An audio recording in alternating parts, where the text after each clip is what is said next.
Я бы хотел сказать пару слов. Я согласен с тем, что сказал Гарри. Ребята, у нас сложилась такая ситуация. Вот 1,5 года назад, когда здесь был эфир, я реально удивлялся, вот, когда вы рассказывали, вы еще депутатами были, я удивлялся, думаю, не может быть, сегодня я уже не удивлен, потому что я четко прослеживается тенденции. Сегодня мы стоим перед ситуацией, когда полностью ландшафт нашей страны, к которому мы привыкли политически, физически, демографически, он готовится к изменению. То есть у нас есть либерализация энергетики, единственная отрасль более-менее, которая нас держала.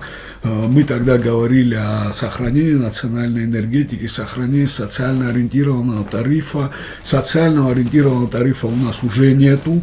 Национальная энергетика тоже вот-вот, если дать на откуп тем, кто должен это вести эти отрасли, то тоже ее не будет. Мы стоим перед апартаментизацией страны, когда у нас население нищее, бедное, даже за квартплату не могущее платить, где у нас реальная проблема с жильем, мы апартаментами хотим заселить нашу страну, лучше ее, наверняка лучше ее части, иноземным населением. Причем к тому же у нас нет никаких тенденций к какому-то правовому государству, у нас нет никаких рычагов влияния легальных на власть, то есть их не существует.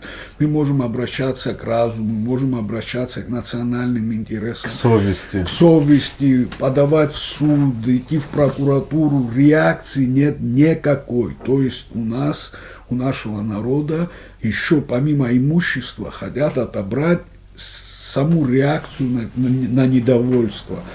Если исходить за 1,5 года, в принципе, было много инцидентов, связанных с охранительными структурами, которые имели определенные воздействия, конфликты с активными людьми за какие-то, может, слова, публикации и так далее. Мы видим, как нас хотят лишить выбора, у нас нету такого хорошего прямого контакта, доступа на национальное телевидение.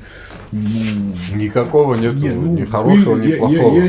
Есть какие-то разговоры, переговоры, но все это Почему идет, это предмет переговоров? Да, к затягиванию, им нужны какие-то поводы информационные или так далее. Не знаю, может, ситуация изменится, я надеюсь.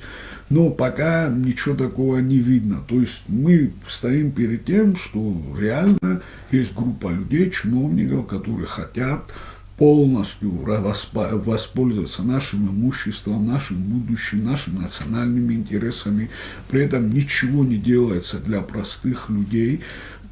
С социальной точки зрения не решаются национальные вопросы. У нас вообще как будто нет национальных интересов, у нас не продвигается ничего абхазского. Сегодня у нас даже, я считаю, мы на грани того, не то, что у нас какие-то национальные интересы затронуты и под угрозой, у нас даже наша национальная идентичность под угрозой вот-вот.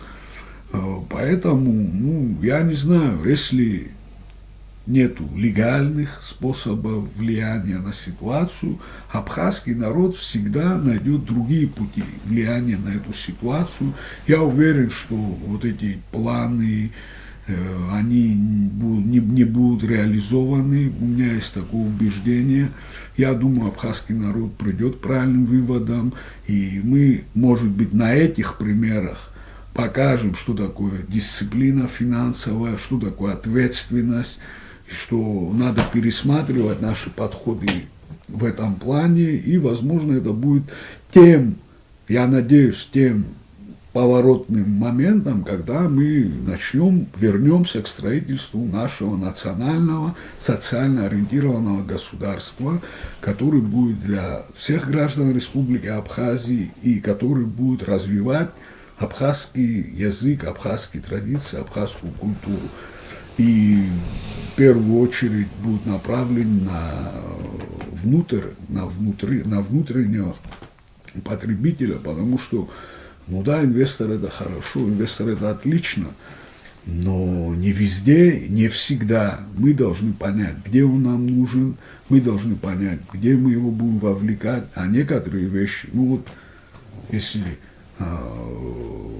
был план еще 3 года назад, как мы свою энергетику можем... Больше даже. Да, больше даже. Ну, и он был не реализован. То тогда, причем народ, причем люди, если снизу это предлагалось нам, депутатами, активистами, но это не было реализовано, значит проблема наверху.